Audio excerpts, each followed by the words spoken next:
সব কটা দেখে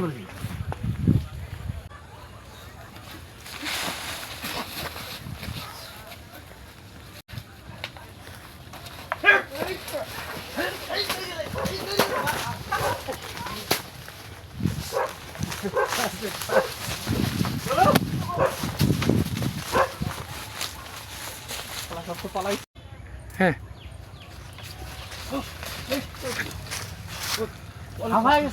সব পালাই গেছে ধরতে পারলাম না। এই তোমরা সবাই সাবধান থাকবা, আজ থেকে দেখবা কে এরকম করে কলা চুরি করতে আসে, খুব সাবধানে থাকবা। অবশ্যই এই 14 লোক ধরতে হবে, ঠিক আছে? বলে দিলাম, ঠিক আছে? ঠিক আছে। অনেক কষ্ট পেয়েছি, আমার কলাগুলো এরকম করে শেষ করতেছে, ঠিক আছে? আচ্ছা ঠিক আমরা এরকম করে আমার কলাগুলো সব শেষ করলো, খেতের কলা সব নিয়ে গেছে। আপনারা সবাই দেখবেন, আজকে থেকে আমি আজ পাহারা দিব আমি ঠিক আছে? পাহাড়ে ঠিক মতো দিবা, ঠিক আছে? আচ্ছা, আচ্ছা। খালি দেখলে ধরতে হবে। দেখ এটা ঠিক কত আছে। বড় কলিজা, আমার কলার উপর হাত দেয়। বলতে সিঁড়ি ফেলাম। যদি পাইতাম না, পাইলে তো কলিজা ছিঁড়ে ফেলাইতাম। সব গেছে পালাইছে সব পালাই গেল গা।